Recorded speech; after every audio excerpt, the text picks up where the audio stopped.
Soon sadarion pasu-pasu nama motor dobo namar musik pasu-pasu salahut nahami sisada urdot hamu sahat-sahat di Solo sahat tu bortian namar musik pasu-pasu salahut nahami Horas, Horas, Horas. Horas.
tidak dipanggil? Karena orang yang kecewa dan membiarkannya, sehingga membuat kita ini terlalu terlatih, kalau itu kata-kata saya, terlalu terlatih untuk hidup sendirian. Kita dipanggil untuk bisa rendah hati, yang percaya katakan amin. Kita juga dipanggil untuk menolong orang lain, sekalipun mungkin kita juga tetap butuh pertolongan orang, tapi kita juga tetap terpanggil untuk menolong orang lain. Sekarang saya mau berikan sebuah ciri-ciri nih, yaitu mengapa ada orang yang tidak mau menolong orang lain. Kalau tadi adalah ciri-ciri kenapa orang tidak mau minta tolong, tapi saya berikan sekarang ciri-ciri adalah kenapa ada orang yang tidak mau menolong orang lain. Alasannya yang pertama itu adalah terlalu fokus pada diri sendiri. You are becoming the center of your own universe. Hanya care terhadap diri sendiri saja. Itu alasan yang pertama. Tapi alasan yang berikutnya, kenapa orang tidak mau menolong orang lain adalah juga bukan berarti tidak mau, tapi merasa gak layak. Gak layak untuk menolong orang lain. Aduh, aku nolong orang lain, aku aja belum terlalu bener kok. Aku aja juga belum terlalu bisa. Aku gak mau lah, aku merasa gak layak, sehingga aku belum terlalu benar. Akhirnya apa yang terjadi?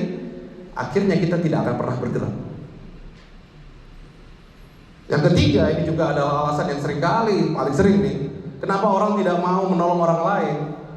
Menurut saya ini salah satu yang paling sering adalah takut kehilangan kenyamanan. Nggak nyaman. Aduh, kalau aku harus nolong, kalau nanti sudah mulai menolongnya sampai kapan nih? Sudah mulai berpikir jauh dan panjang, dan kita ini langsung mengukur-ukur, menghitung-hitung. Hati-hati apa yang kita ukur akan diukurkan kembali kepada kita, bukan kata firman Tuhan. Tapi bahwa Tuhan mengajarkan kepada kita untuk kita itu belajar untuk murah hati. Dan juga yang terakhir itu adalah karena hatinya tumpul. Hati yang tumpul artinya itu, hati yang tumpul itu tidak peka. Tidak peka terhadap orang lain. Dan ini perlu dilatih. Sedikit saya bersaksi, waktu itu saya pernah sedang di Pekanbaru. Saya sedang naik motor, sepeda motor. Masih ingat sepeda motor Bapak Ibu? Masih ingat ya? Masih ingat Honda Beat? Kalau udah nggak ingat berarti Anda sudah cukup lama ada di Amerika. Tapi saya waktu naik sepeda motor, saya ingat sekali malam-malam.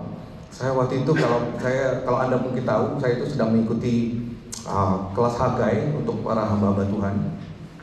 Dan saya pulang jam 10 malam. Waktu itu hujan, seperti ini hujan.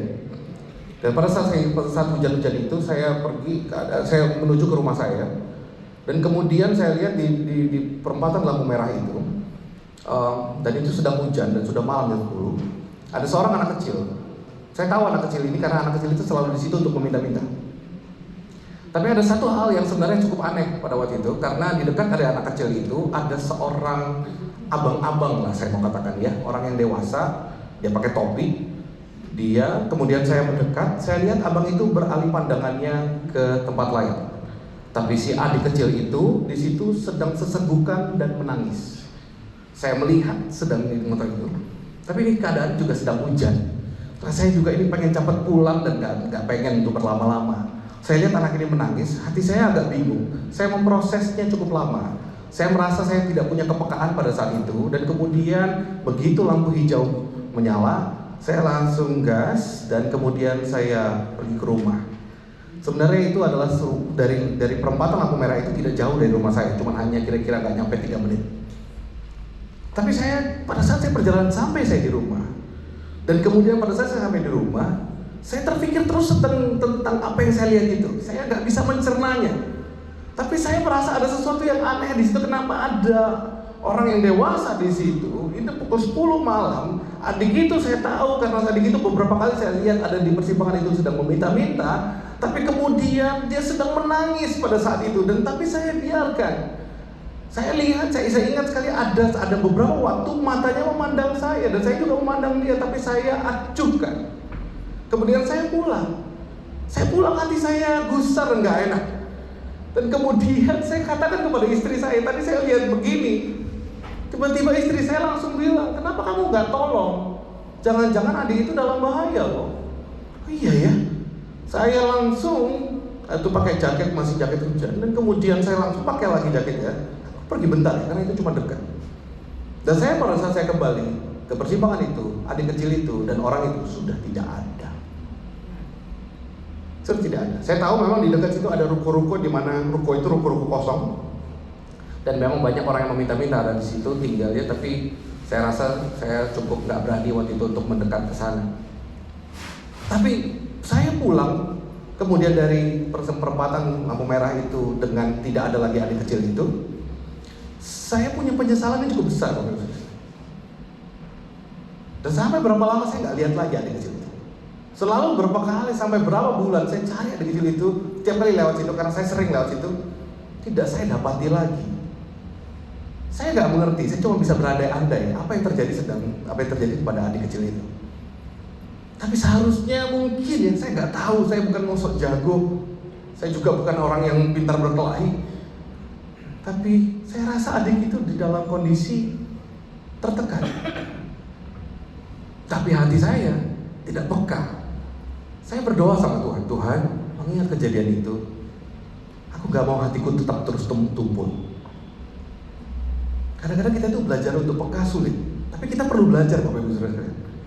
Kita perlu minta Roh Kudus tolong kita. Kadang-kadang ada momen-momen yang gak bisa datang 2 kali untuk kita datang dan bisa menolong orang. Terkadang kita ini punya terlalu banyak alasan untuk bisa, maksud saya adalah kita punya banyak alasan untuk tidak menolong orang. Kita lebih mudah curiga terhadap orang lain daripada kita lebih mudah untuk menolong. Tapi saya bersyukur karena saya bisa ketemu orang yang sekalipun dia sudah beberapa kali dikadali orang karena kebaikannya, tapi tetap baik terhadap orang lain. Sekalipun sudah beberapa kali orang menyatakan kamu ini bodoh, jangan bantu orang terus. Tuh lihat. Tapi saya percaya Bapak Ibu Saudara sekalian, apa yang ditaburkan apabila hati kita dekat dengan Tuhan, tidak ada yang sia-sia.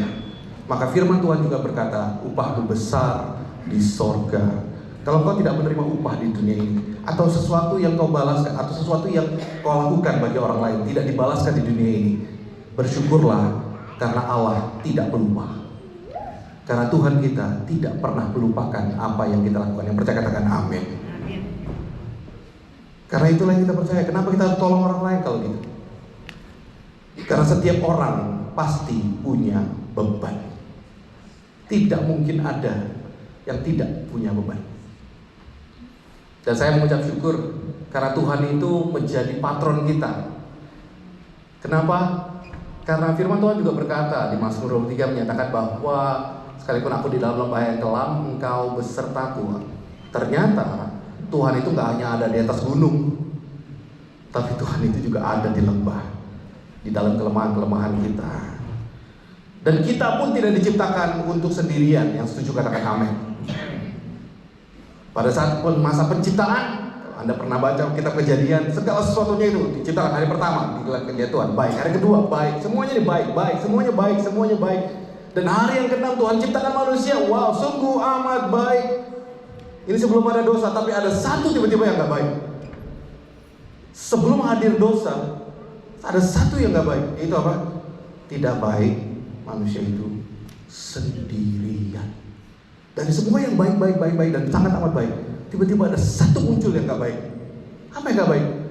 Gak baik manusia itu sendirian. Ini sebelum ada dosa. Kita didesain memang bukan untuk sendirian. Yesus pun tidak jalan sendirian. Di dalam nanggung beban, Yesus berkata kepada murid-murid, tinggallah di sini, berdoa bersamaku. Tinggallah di sini.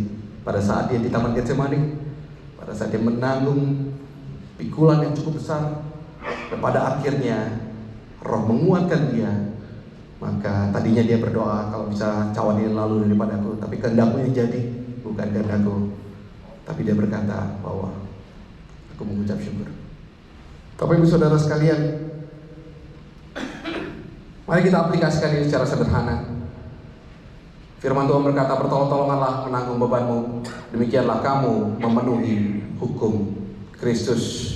Mari Bapak Ibu Saudara sekalian, mari kita tidak hanya menjadi pendengar, tapi mendekat kepada satu dengan yang lainnya. Dekati orang lain, jangan jaga jarak, mendekat untuk menolong.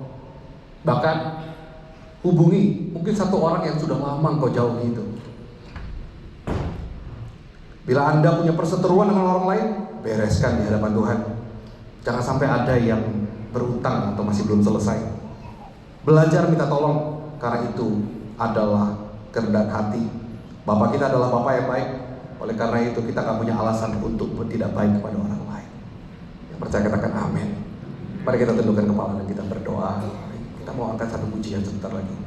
Bapak, terima kasih ya Tuhan, karena Engkau adalah Allah yang begitu baik. Dan betapa kami mengucap syukur ya Tuhan, karena kami tahu hidup kami akan memenuhi hukum Kristus. Pada saat kami mengerti akan kebenaran ini, bahwa kami dipanggil untuk saling bertolong-tolong.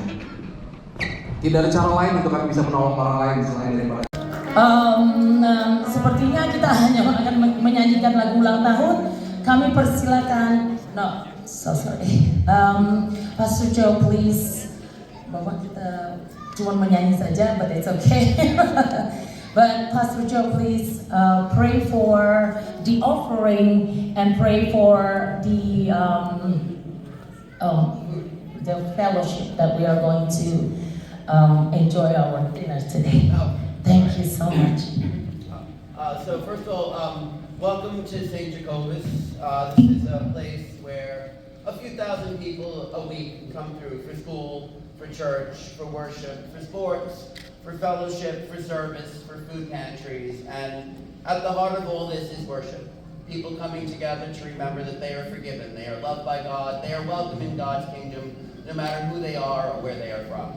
Tonight, with that spirit of welcome, spirit of hope, and forgiveness, joy, love, and service, I say, welcome and happy 91st anniversary.